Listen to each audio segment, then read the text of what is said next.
Hello guys, welcome to our channel. Today we are going to discuss about the pharmacology rapid revision subject as our part of the 1 month, 1 plan, 1 goal Fmge 2026 mission to 100 plus. So let's start our discussion with the pharmacology most important topics. So first table that you have to understand competitive inhibition. One is the competitive inhibition and other one is the non-competitive inhibition. Okay. So what is the major difference between the competitive and the non-competitive inhibition? So in the competitive inhibition, when there is an active site, it will be competes with the substrate also. So the active site is going to compete with substrate. Whereas non-competitive inhibitor, it is allosteric. Okay, it is allosteric site where other drugs can also act. So there is no active site. So what does it will change the mechanism of the drug? So usually there is an affinity, the drug affinity noted as Km will increase in the competitive, and Vmax, the maximum absorption rate, will be no change. Okay, coming to the non-competitive, the Km, whatever the value that is going to be the drug affinity, has no change because there is no active site, right? But the maximum rate will be decreased. The maximum rate will be decreased. What are the examples here? The common examples are statins, okay, atorvastatin or the rosuvastatin drugs. And next, allosteric enzymes, many of the other allosteric drugs.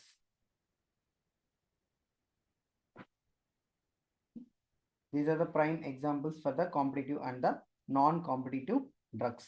Next, moving on to the another table, zero order kinetics. Zero order kinetics and the first order kinetics. So what is the major difference? In the zero order kinetics, there will be a constant amount. Okay, there will be a constant amount of elimination will be as per the time. And here it is proportional to. So drug concentration is proportional to drug elimination. That is seen in the first order kinetics. So it will be seen this way. It is constant over the time.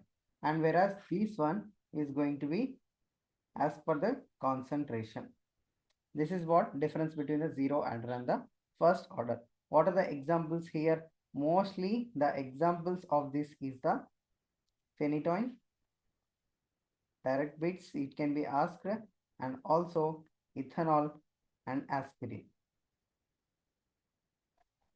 And other NSAIDs and other drugs like your antibiotics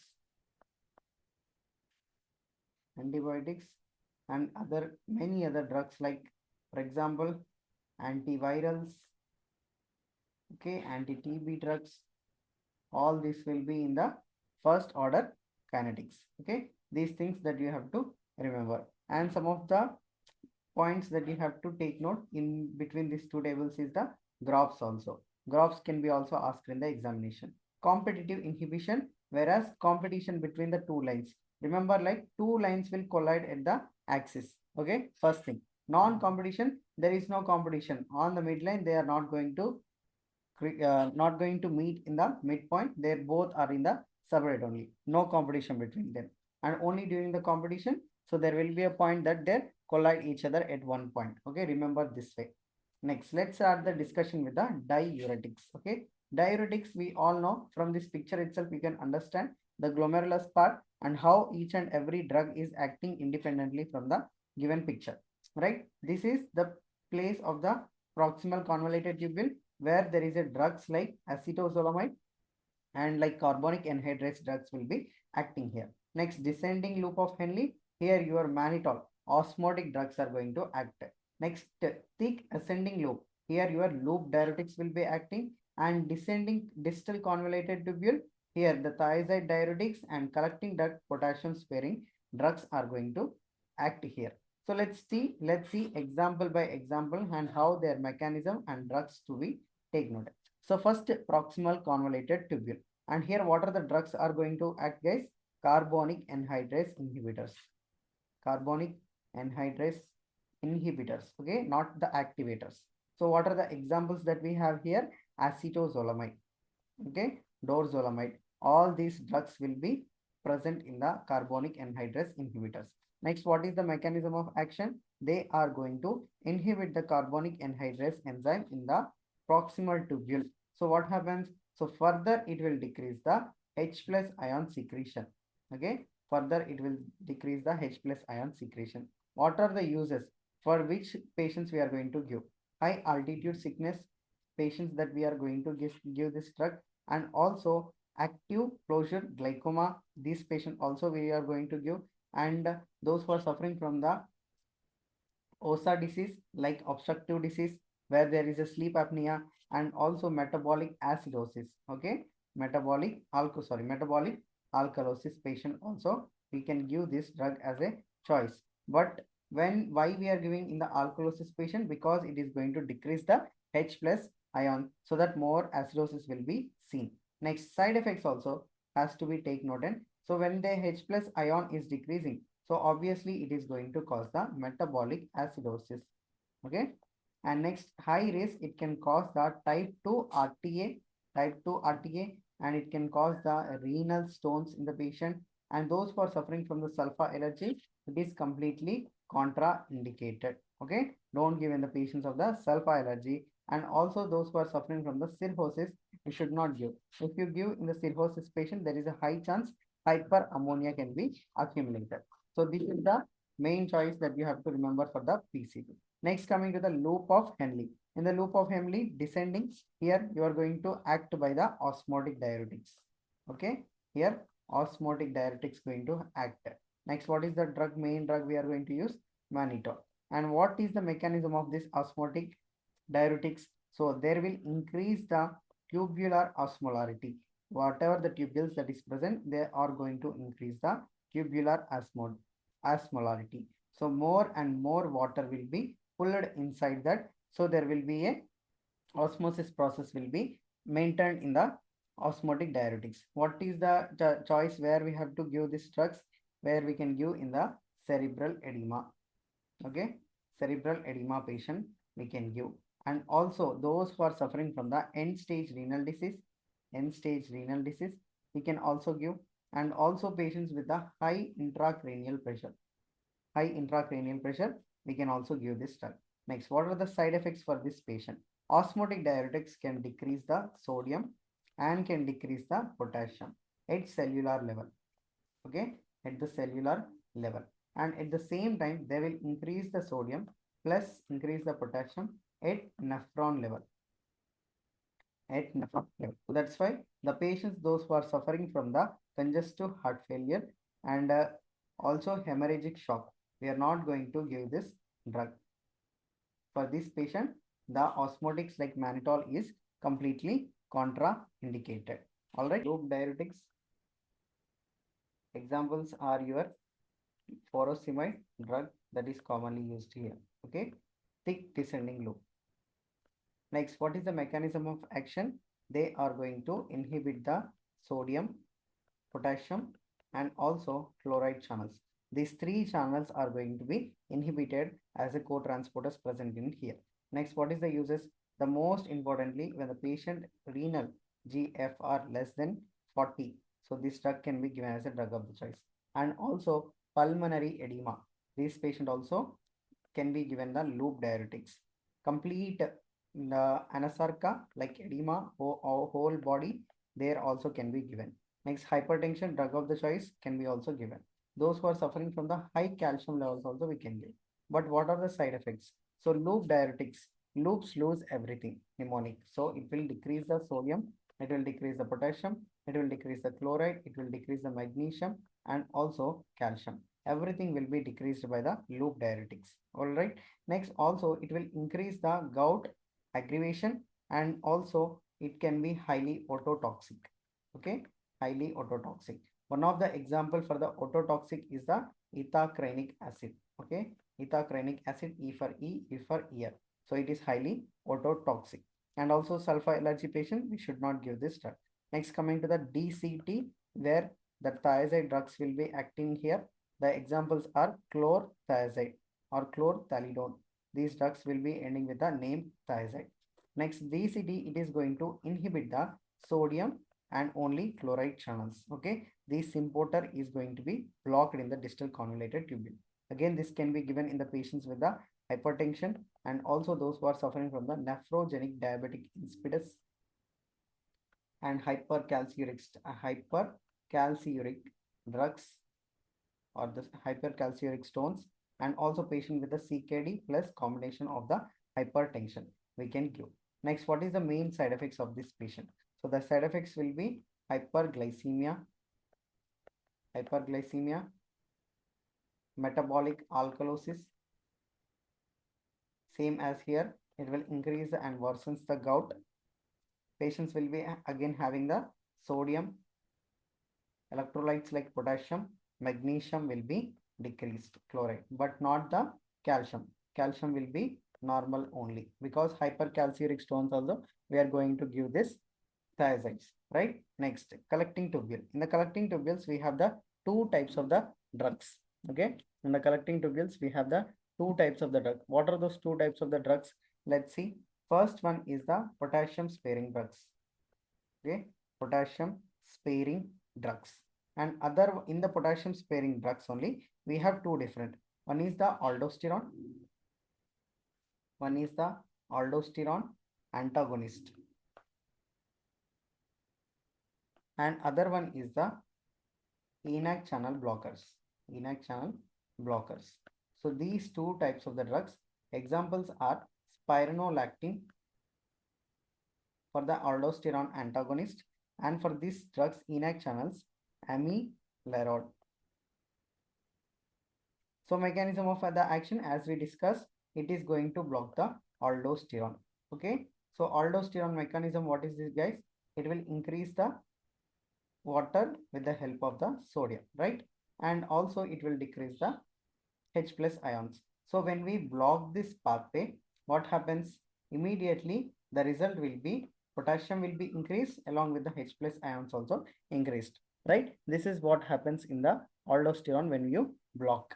Next, coming to the potassium sparing, it is done right. ENaC channel blockers also indirectly we are going to block the aldosterone. This is what the main pathway for the potassium sparing drugs. Next, where we can use? The bestly we can use this drug for the patients those who are suffering from the cirrhosis with ascites and also Liddle syndrome, and patients with the hypertension like resistant hypertension we can use, and PCOD patient also we can use this drug one, and Conn's syndrome.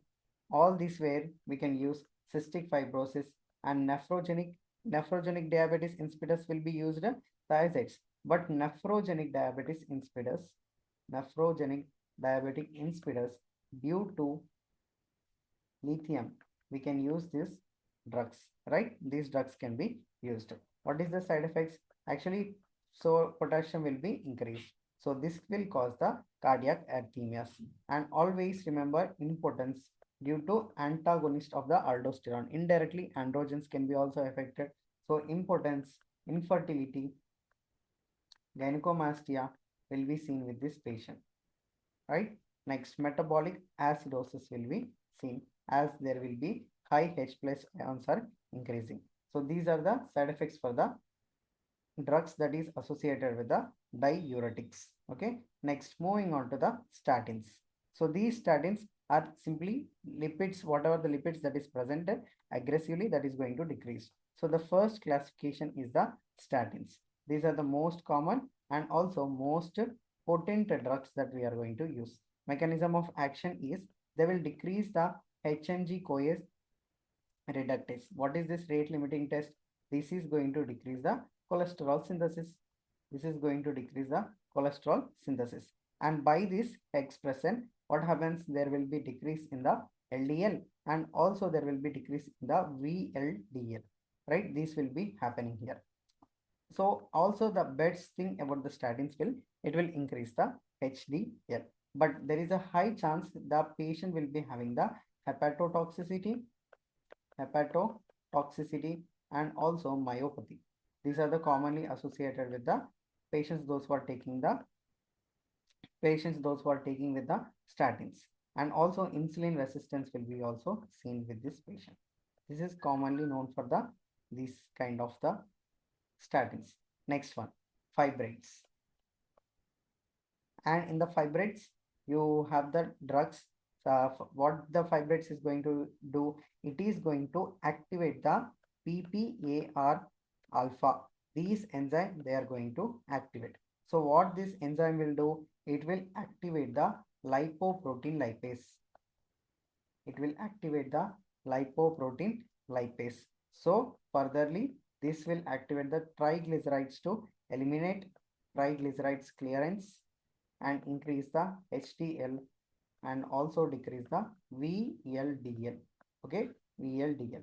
This is going to decrease. And what are the examples? Which are the drugs that is going to end with the fibrate? Phenofibrates. These are the fibrates. Same again here also there is an increased risk of the gallstones and also myopathy is seen in this patient. Next, bile acid analogs. Okay, bile acid binding analogs. What are these drugs going to do? They are going to bind with the bile acid. Okay, they are going to bile acid going to connect. So what happens? There will be increased enterohepatic system. Enterohepatic circulation will be increased. So the whatever the conversion of the cholesterol to the bile acids will be decreased. So increase the conversion rate, increase the conversion of the cholesterol. So the cholesterol has to convert by the bile acid only. So there will be decrease the LDL is going to happen in the bile acid binding resins. The examples of this one is the cholesevilan and also cholestyramine. These are the two drugs. And what is the side effects for this one? So highly it is acting on the enterohepatic system, right? So GA upset will be seen and increased triglycerides and also fat soluble drugs will be decreased. So if the fat soluble drugs will be seen, so what happens? There will be a deficiency. There will be deficiency associated with this scene. But the best thing about these drugs are these are safe in the pregnancy patient and also in the less than 2 years children. That is why it can be given for those patients. Next, another super drug, that is the niacin. We can use niacin. What is the mechanism, guys? B3, right? This B3 is going to hormone sensitive. So there will decrease the VLDL and also they are going to decrease the LDL. And best thing about this drug is it will increase the HDL. Okay, it is going to increase the HDL. Same again, this can be also seen with the hyperglycemia. It can cause the hyperglycemia and hyperuricemia. Hyperuricemia seen with the niacin. Next one, PCSK9 inhibitors. PCSK9 inhibitors. What these drugs will be do? This drug is evolocumab. Okay, evolocumab. This is asked in the NEET PG and INICD also. What this drug will do is they are going to decrease or inhibit the PCSK9 pathway. So furtherly, so there is a degradation or the decrease in the LDL receptors. LDL receptors. On that, we are going to decrease the further LDL. So this is available only as an injection. So when you give this injection, it is very highly painful and myalgia commonly. With all the cholesterol drugs, there will be myalgias. These are the commonly known for the statins and their side effects and their drugs. Next, moving on to the antiarrhythmics. In the antiarrhythmics, you have to know about the classification first. So they are the 4 types of the classes. Okay, class 1, class 2, and class 3, class 4. So let's see. How can you remember? Okay, first one is the sodium channel blocker. Okay, next one is the potassium channel blocker, and this is the beta blocker, and here it is comes our potassium channel blocker, and fourth class is the calcium channel blocker. So Sonali Bindre, Priyanka Chopra. You can remember this way. But here the twist that the first class is subdivided into the another two. Okay, another three. 1A, 1B, and 1C. What they do? So the firstly, they are going to block the sodium. That is for sure. Okay, but the secondly, these drugs have the different classifications. Let's see. So the first 1A drugs are along with the sodium blockage, sodium is blocked, and also potassium is also going to be blocked, right? 1A is going to have both the having both are going to be prolonged. Next 1B, in the 1B the sodium is blocked, along with that the potassium role will be not blocked. Okay, potassium role is present here. Next 1C, sodium is blocked but no role of potassium. Okay, here it is closed and here it is open and there is no role of the potassium. So what are those examples? The examples are quinidine, prokinamide, lidocaine, and mexlidine, flecainide, and propafenone. These are the drugs, two examples for the all the classification. What are the side effects that you have to take notes? 1A drugs are 1A drugs are increased QT interval prolongation. So this will cause the QT prolongation. So torsades depointus, these specific side effects will be seen with the 1A drugs. And also the drug induced SLE seen with this patient, and also synchronism is seen with the quinidine. Next 1B drugs, they're going to cross the CNS, blood brain barrier is going to be crossed, so that will trigger the tremor and seizures. Next 1C drugs, they are pro-arrhythmic. They are going to be the pro-arrhythmic. So there will increase the arrhythmia rate. So it is contraindicated in the patients with the myocardial infarction. Next classification 2. So this classification is beta blockers. What are the beta blockers? You all know metoprolol, and atenolol, esmolol. Right? These are the lols that is end with the beta blockers.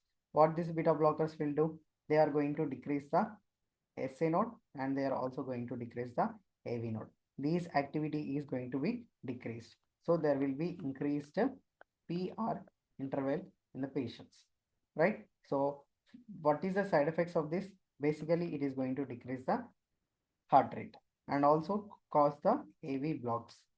High chance it can cause the AV blocks and bronchospasm. Bronchospasm is seen and decreased glucose levels will be also seen. So that's why it is not given in the patients of asthma and those who are having the diabetes mellitus and also MI patient. All this will be contraindicated, right? Next, moving on to the third classification, where third classification is potassium channels are blocked. Again, the drugs that is going to be the block the potassium will increase the chance of QT prolongation and also torsades depointus will be seen in this patient. What are the examples for these potassium channel blockers are? The best drug is the amiodarone and sotalol. Sotalol is both the beta blocker channel and also potassium channel blocker, and ibutalide.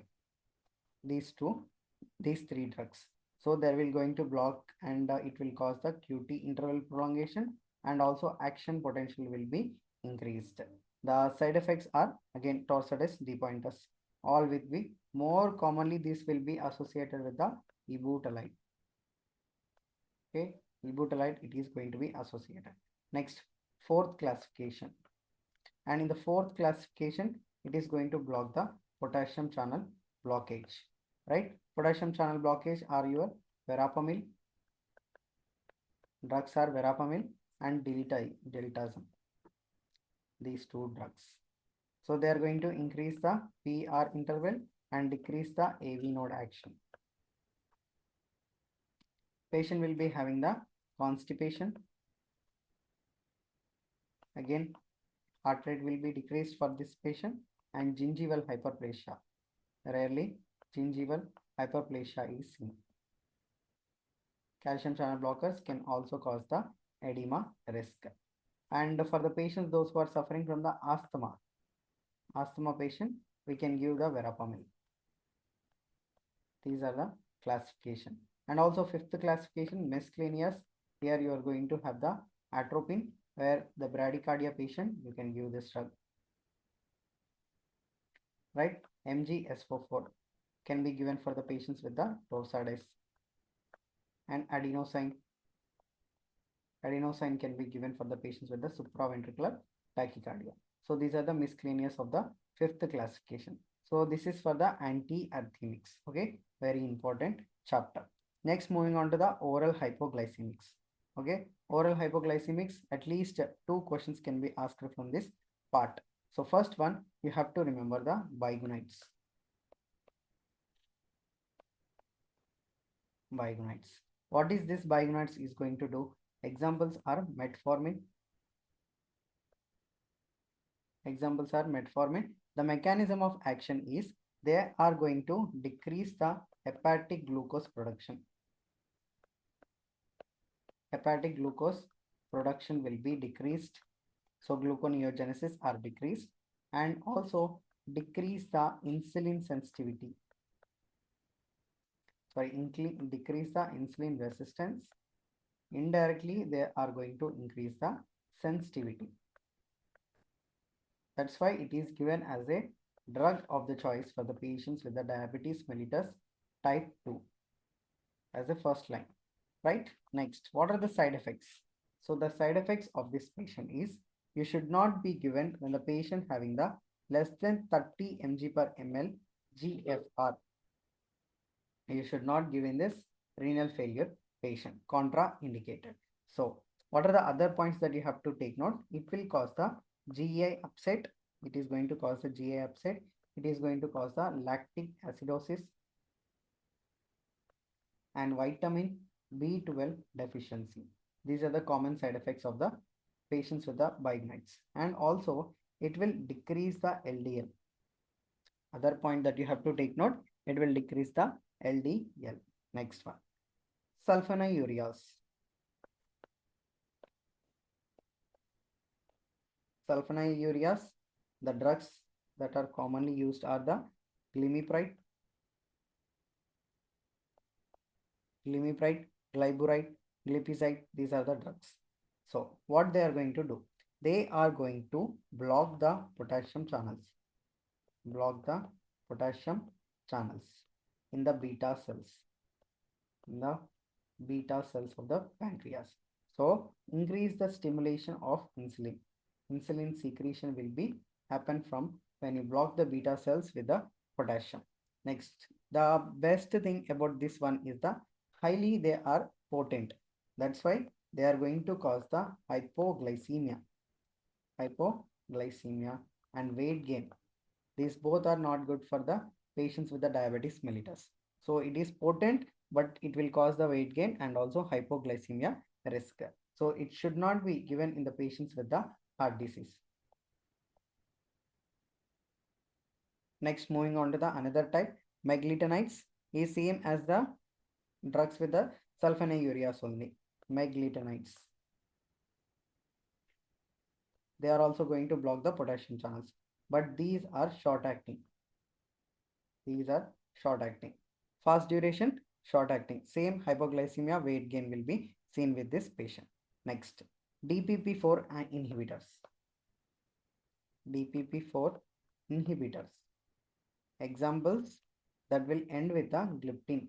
So sitagliptin, all the drugs that will end with a gliptin. These are the DPP4 inhibitors. So they are going to block the DPP4 which is present in the intestine.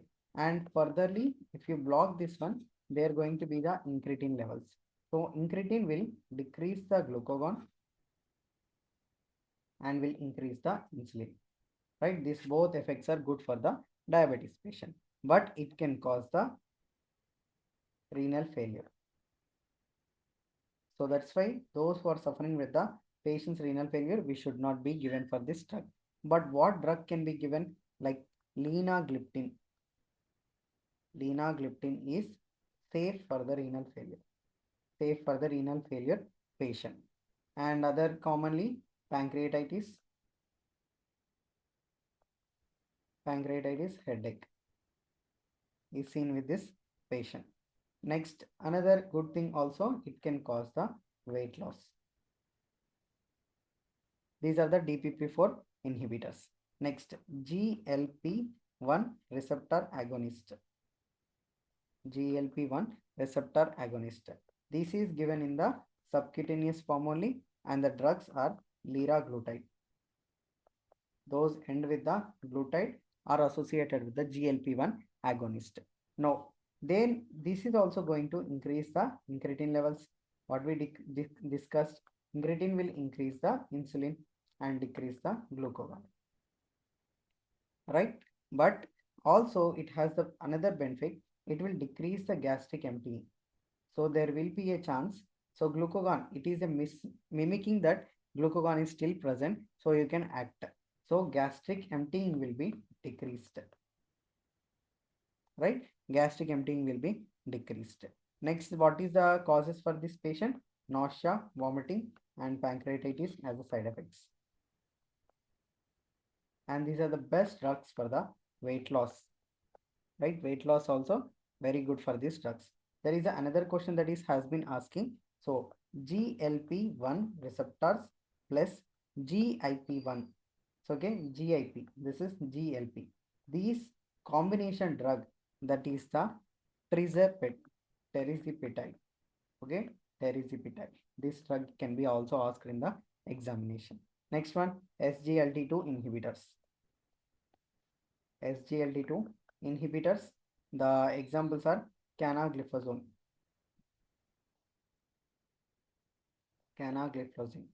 gliflozins, those are known to be empagliflozin. Canagliflozins are the SGLT2 inhibitors. Again, they are going to block the SGLT2 in the kidney. So it is going to cause the urinary glycosuria, right? The glucose levels will be gone from the urine itself. Next, this will be good and benefited in the patients and can be given as a drug of the choice for the patient with the heart failure. Okay, this can be given, but high chance it can cause a UTI because of the glucose and also dehydration in the patient and DKA. This one is going to be caused, and weight loss also seen with this patient. UTI vaginal infections will be common with the SGLT2 inhibitors and good for the patients of the cardiac. Next, amylin analogs. Amylin analogs. The drug is pramlintide. Okay, pramlintide. It is also available in the patients of the subcutaneous only, and it will decrease the gastric emptying. Again, it is going to act on the stomach. It will decrease the gastric emptying. So suppressly decrease the glucagon. Side effects are nausea, vomiting, and also hypoglycemia. Hypoglycemia is seen in this patient. But these drug, whatever the parameter, this can be given for the patients with the type 1 and also type 2. This can be given. Next one, alpha glucosidase. Alpha glucosidase inhibitors. The examples are voglibose and acarbose. This is also going to act on your intestine, decrease the intestinal absorption of the carbs. Okay, intestinal carbohydrates absorption is decreased. So no high raise of the glucose, but this will be associated with the diarrhea, abdominal pain. Patients will be having the abdominal pain and also flatulence. This will be seen. So those who are having the cirrhosis, and also renal failure. These two patients, we are not going to give this drug. It is contraindicated. Next one. The last one is the thiazolidinidones. Thiazolidinidones. The example for this one is the pioglitazone. Okay, pioglitazone. Glitazones are the thiazolidinidones, and it will increase the insulin sensitivity. How they are going to increase the sensitivity? By acting with the PPAR gamma on peripherally. On the peripheral tissues, it is going to activate, the insulin sensitivity will be increased. So, but there is a high chance these patient, those who are suffering from the heart failure, it is contraindicated, and also those who are suffering from the fractures also it is contraindicated. Weight gain is also seen. Only benefit for this drug is that it is completely renal safe. Is completely renal safe. This is the classification for your oral hypoglycemic drugs. Next, coming to the heart failure in the acute stages. In the acute stages, we can give the beta blockers, ACE inhibitors, and ERB inhibitors. And also early we can go for the ionotropes also. Ionotropes and other drug that is commonly given, diuretics. Next, patients those who are suffering from the chronic. In the chronic patient, beta blockers again, commonly diuretics, calcium channel blockers, and we can also add the sacubitril. This is also best drug we can add. Digoxin can be given in this stage also, and ACE and herbs also given. What is the most important about the heart failure treatment? Which of the drugs will decrease the mortality rate? This is the common thing that will be asked in the examination. Which of the following drugs will decrease the mortality rate when we given these drugs as a treatment? So what are those drugs means? ACE inhibitors, ERB inhibitors, and also ARNI. This is what? Sacubitril. This is also going to decrease. Sacubitril. Next, beta blockers can also decrease the patient. Diuretics, SGLT2 inhibitors, and nitrates. All these are going to decrease the mortality rate and increase the prognosis. Good prognosis will be seen. What drug that is not associated with the good prognosis? Digoxin. Digoxin should not be given, should not be considered as a decrease in the mortality rate. And next classification, anti-glycoma drugs. So the first one is the prostaglandin analogs. Prostaglandin analogs. What this drug mechanism is, it will increase the uveoscleral pathway. It will increase the uveoscleral pathway. Right? What are those drugs? The drug of the choice that we can give for the patients, those who are having the glaucoma, latanoprost is as a drug of the choice. Next, what are the side effects of this one? There will be a iris pigmentation, and eyelash growth, uveitis, and cystic macular edema. Cystic macular edema. These are the commonly associated with the prostaglandin analogs. Next one, beta blockers, topicals. Okay, beta blocker topicals, commonly timolol. This will decrease the aqueous humor production. So aqueous humor production will be decreased. So here elimination, the pathway is going out. Here itself, the production itself be decreased in the ciliary bodies. Again, it will be going to cause the bradycardia, blepharoconjunctivitis. Okay, blepharoconjunctivitis, and there will block the nasolacrimal duct.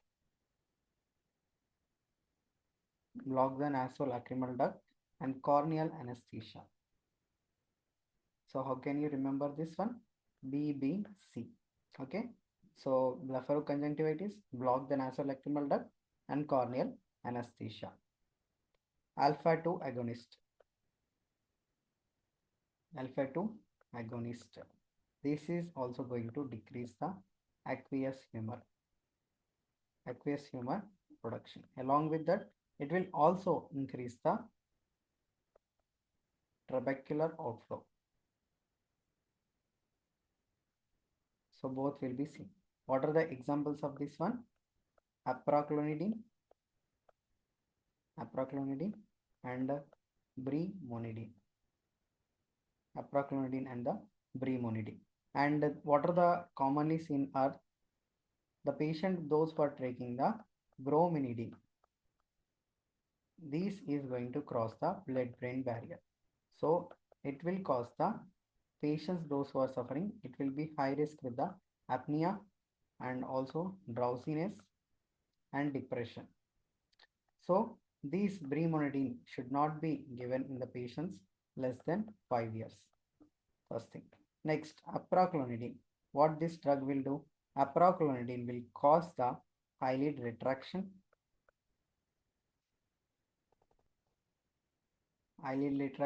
and follicular conjunctivitis. Follicular conjunctivitis. Next classification, carbonic anhydrase inhibitors. Carbonic anhydrase inhibitors. Acetazolamide, only oral drug that can be given in the patients with the closure glaucoma, that is the carbonic anhydrase. Okay. Next, again, this is also going to decrease the aqueous humor production. GI upset, renal stones, and metabolic acidosis. Sulfa allergy patients, we should not be given this drug. Miscellaneous, some of the other miscellaneous drugs that are, those are not commonly used nowadays. At least this classification should be known for you guys. Acute closure glaucoma, we are going to give the acetazolamide. And acute open glaucoma, sorry, chronic angular open glaucoma, we are going to give the latinoprost as a drug of the choice. Next, tubercular therapies. These tubercular therapies, we all know that rifampicin, isoniazid, and pyrazinamide and the ethambutol.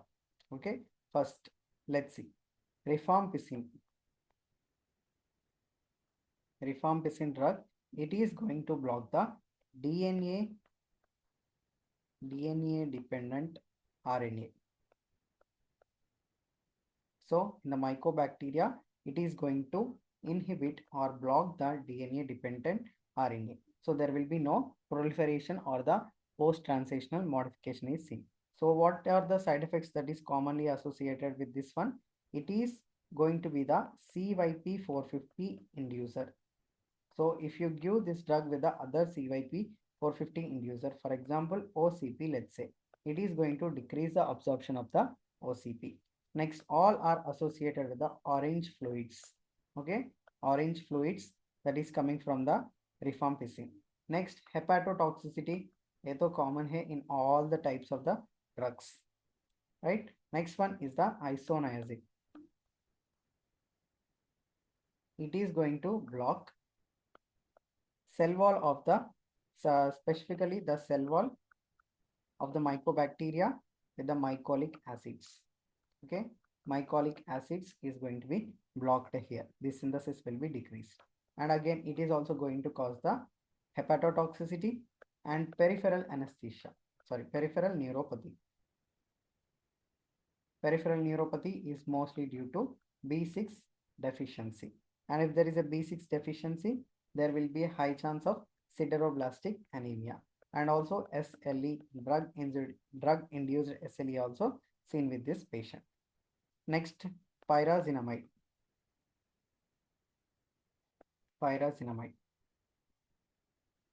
They are going to decrease the cell wall again. They are going to decrease the pH of the cell wall and also fatty acids on the cell membrane.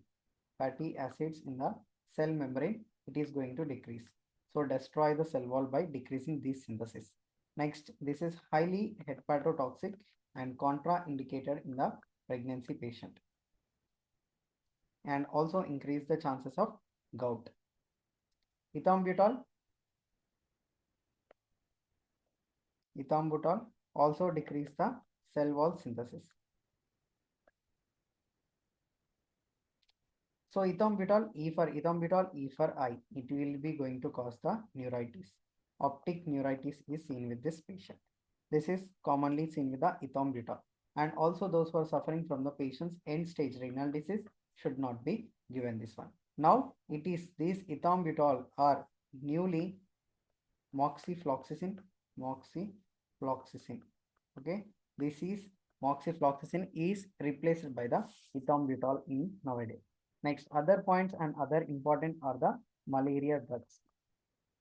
Okay, malaria drug therapy. What is this malarial drug therapy? First one is we will see Vivax. Okay, in the patients with the Vivax, commonly we are going to use in the pregnancy patient, the drug of the choice for the Vivax are the chloroquine. Okay, chloroquine.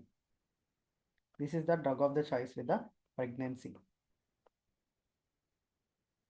What about the normal? Usually all states except those who are the northeastern. Sorry, Vivax is worldwide same. Sorry, Vivax is in all India wise, it is going to be the same. What are those? Again here also chloroquine. It is given in the 3 regimen. Okay, 3 regimen. How that is? First, day 1, it is going to be the 10 mg per kg, and day 2, 10 mg per kg, and day 3 only 5 mg per kg. Along with that, you also have to give Primaquine for the 14 days. Primaquine for the 14 days. This is given as 0.25 mg per kg.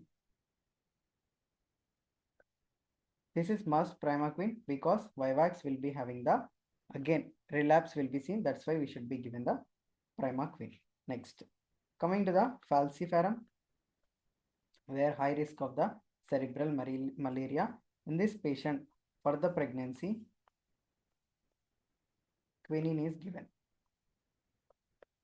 Okay, quinine is given as a drug of the choice. All states,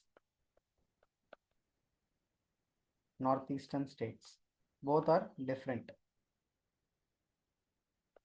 How? Let's see. In the northeastern states, there will be more type of the resistance will be seen. That's why it is a different state, different regimen. So first, in the all state, we are going to use the artesunate, and also sulfadoxine and pyrimethamine.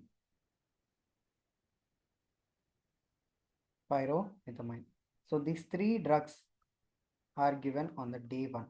Okay, and on the day 2, we are going to give artesunate plus Primaquine, and on the day 3, only artesunate is given.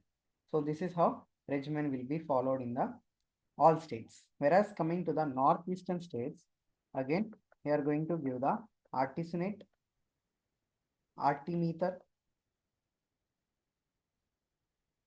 and lumefantrine.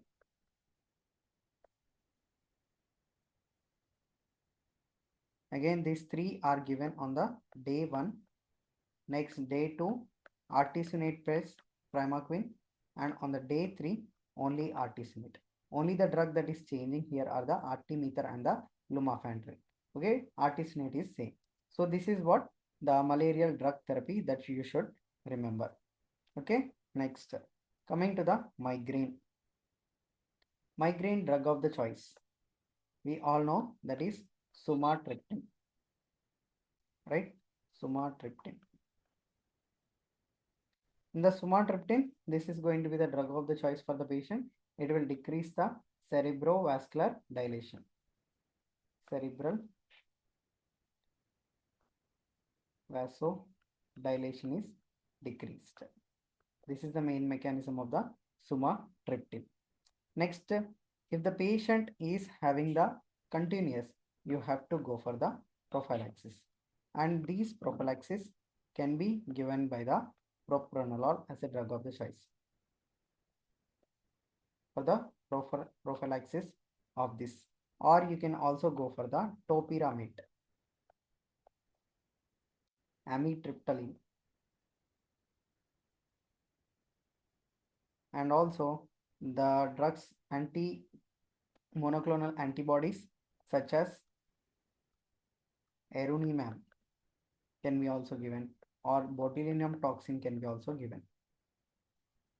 Botulinum toxin can be also given for this patient. This is for the prophylaxis of the migraine. Next, moving on to the parasympathetic nervous system and versus the sympathetic nervous system.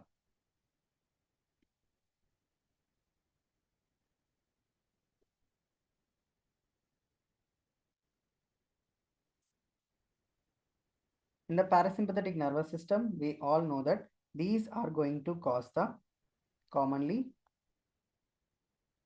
dumbbells. The mnemonic is for this one is the dumbbells. What is mean by the dumbbells? There will be increased secretion, guys, due to cholinergic activity. Okay, cholinergic activity is increased here. For example, let's see diarrhea and urination,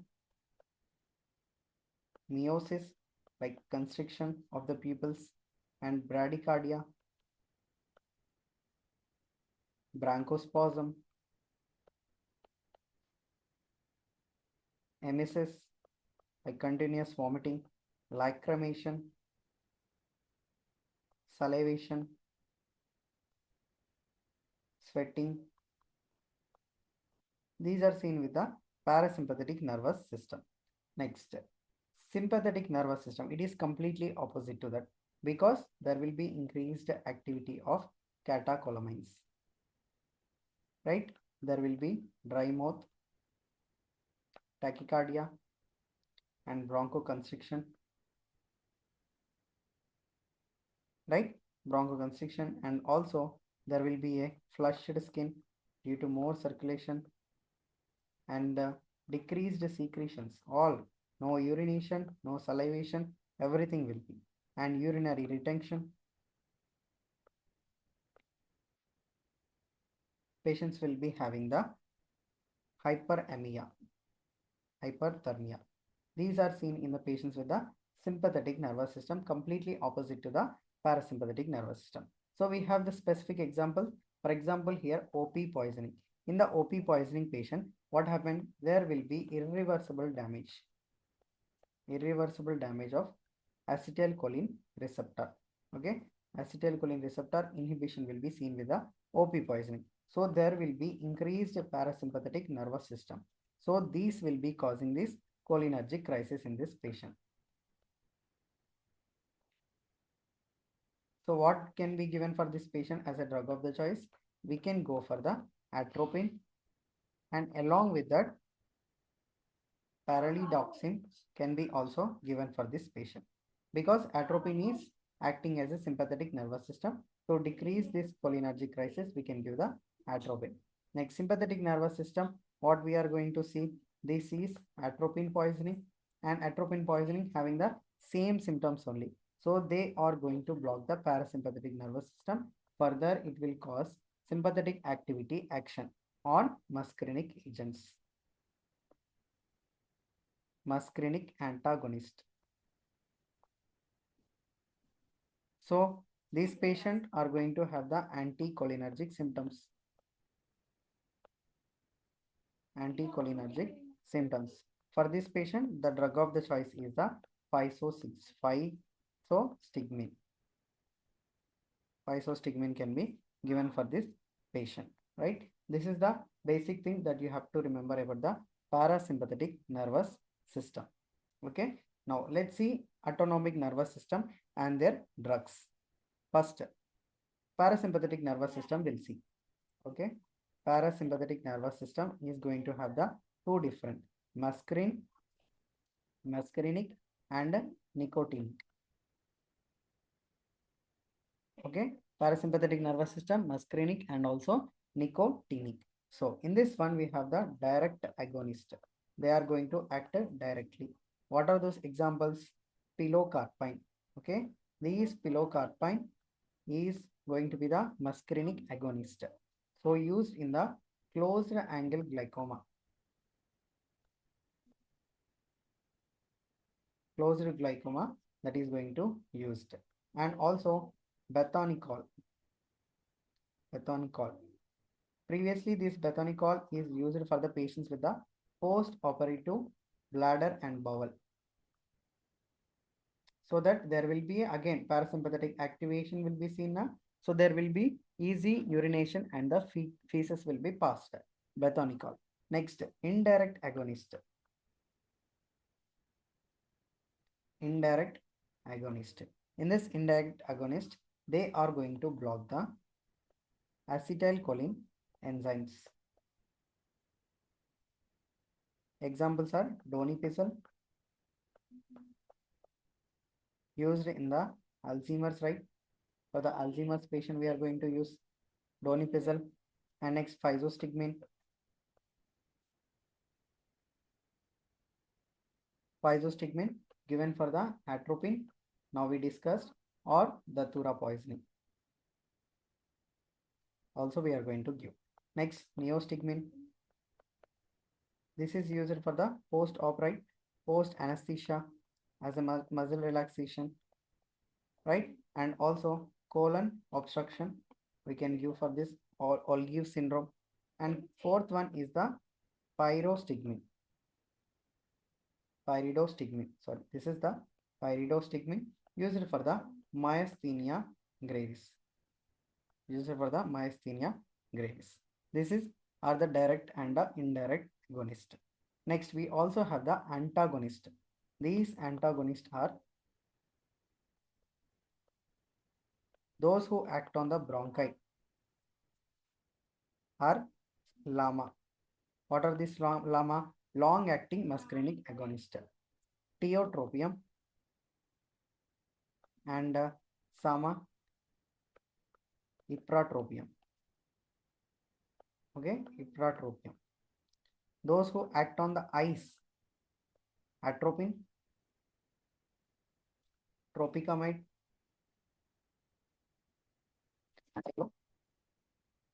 pentolate. Those who are acting on the CNS only, benzoxol, benzexol. It can cause the drug Parkinson's. Next, only acting on the urinary or the solifenacin and darifenacin. These are the drugs acting on the urinary condition. Okay. Next, coming to the sympathetic nervous system. Sympathetic nervous system, you have to know alpha and beta. So alpha 1 is going to act on the blood vessels where they are going to cause the vasoconstriction. So increased BP. Next, urethra constriction. Wherever the smooth muscle like urethra constriction is also by the alpha 1. Next, alpha 2. It is going to decrease the sympathetic nervous system. Sympathetic nervous system in the CNS. In the CNS, and also vasoconstriction on the blood vessels. Vasoconstriction on blood vessels. Next, beta 1. It is going to act on the heart. You have only one heart. So it is going to cause the heart contraction. Next, beta 2. You have two lungs. It is going to act on the lungs. So there will be a bronchodilation and also vasodilation. Urinary relaxation. Next, beta 3. This will cause the lipolysis and will decrease the urination. Right, these all are going to be seen with the alpha 1, beta 1, beta 2. Next, some of the drugs, how they are going to act. For example, let's take epinephrine. Epinephrine will be containing the alpha 1, alpha 2, beta 1 and beta 2. Okay, this is how the epinephrine is going to act. This is given in the patients of the anaphylactic shock. Next, norepinephrine. Norepinephrine only contains alpha 1, beta 1 and beta 2. This is given in the patients with the septic shock. This is given in the septic shock. And dopamine. Dopamine is going to contains the only one. Dopa 1, alpha 1 and also beta 1. This is given in the patients with the cardiogenic shock. Dobutamine. Dobutamine is going to only have beta 1 where the heart is going to act. So these are the important things that you have to take note. Next, alpha 1 agonist. Alpha 1 agonist. These are clonidine and alpha methyl dopa. Alpha methyl dopa. This is used for the hypertension, right? And also in the glaucoma, ritodrine also we can use here. Ritodrine. Ritodrine is used for the patients those who are having the, for example, alpha agonist we already discussed, right? Aproclonidine, brimonidine also belongs to the this one only. And what are the uses? This is used for the patients with the hypertension urgency. Right? This is used for the hypertension with the pregnancy. Next, this is used for the premature labors. Premature labor. Alpha agonist. Next, these are the alpha 2 agonists, guys. Next, coming to the alpha 1 agonist. Alpha 1 agonists are phenylephrine. Okay, phenylephrine. Used for the pheochromocytoma patients. And midodrine. Useful for the patients with the orthostatic hypertension. Okay, next alpha blockers. We also have the alpha blockers. Prazosin, tyrosine.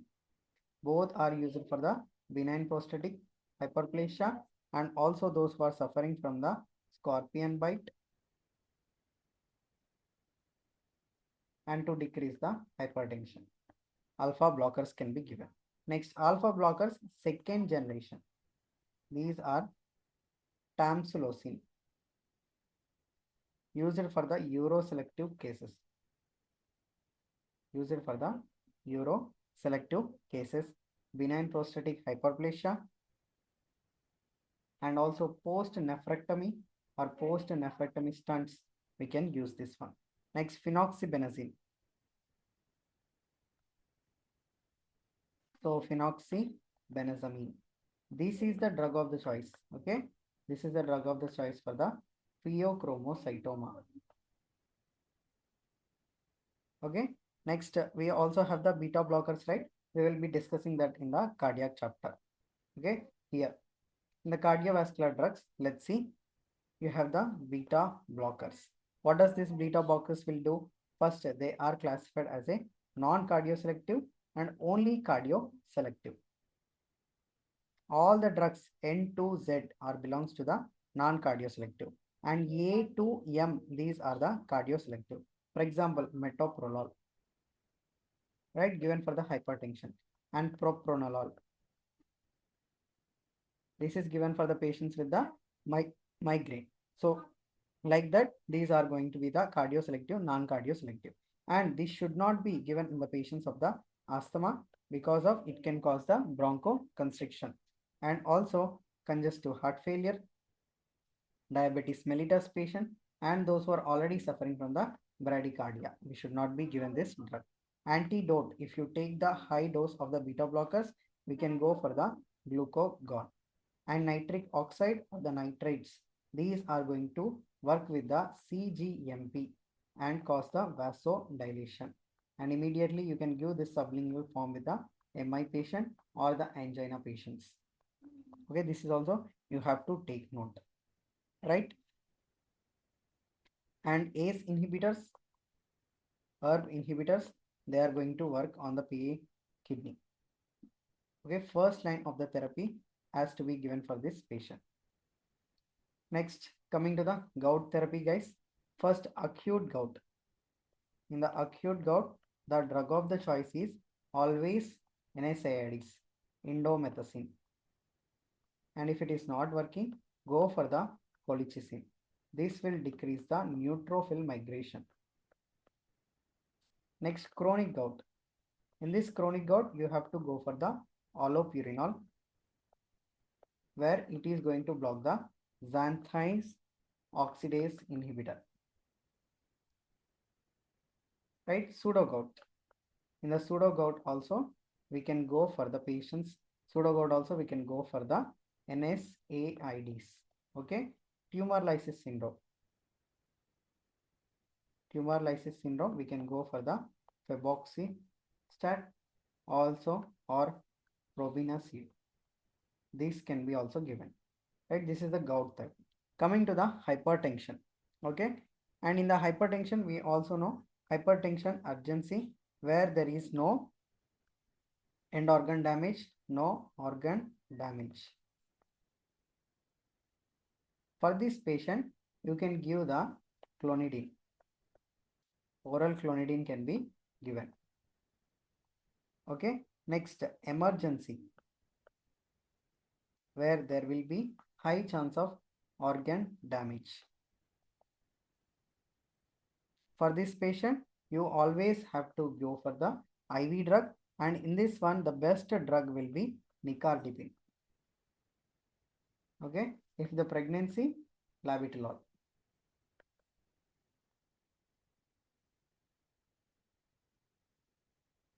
Pregnancy patient, labetalol. How about resistant hypertension? This is spironolactone. And hypertension with osteoporosis, we can go for the thiazides. Next, hypertension with the other comorbidities, for example, diabetes mellitus, CKD. These can be ACE and herb drugs. Okay, and those who are suffering from the hypertension plus the Raynaud's, we can go for the calcium channel blockers, right? And this is the basic things that you have to remember about the cardiovascular drugs. Next, moving on to the last topic, that is the anti-chemotherapy. Okay, whenever the anti-chemotherapy, you have to remember this image. Okay, first, see, these are your ears. So, ototoxicity is very high. And again, another C, kidneys, nephrotoxicity. Examples are cisplatin and carboplatin. Next, vincristine. Whatever the limbs, here you can see, this is the picture of the limbs that can cause the peripheral neuropathy. Bleomycin, busfalin, that will cause the pulmonary fibrosis. Transutamab and the doxorubicin will cause the cardiotoxicity. Cyclophosphamide, hemorrhagic cystitis, methotrexate, fluorouracil, and the 6-MP will cause the myelosuppression. Dermatitis can be caused by the bleomycin, and folic acid deficiency is seen with the methotrexate. Okay, what are the antidotes? Antidotes for the methotrexate, give the folic acid injection. And for the cyclophosphamide, mesna. And for the doxorubicins or the jonorubicins, dexaroxazoxane. For the pulmonary fibrosis, you can remember by the vehicles. One is the methotrexate truck and cyclophosphamide, cycle and amiodarone, drone, busfalvin,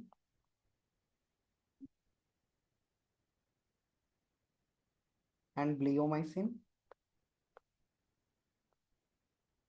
and also nitrofurantine. These are all going to cause the pulmonary fibrosis that you have to remember. Okay, these are the important topics that you have to take note and revise this and practice the MCQs. Those who are new to this channel, please do subscribe and share with your friends.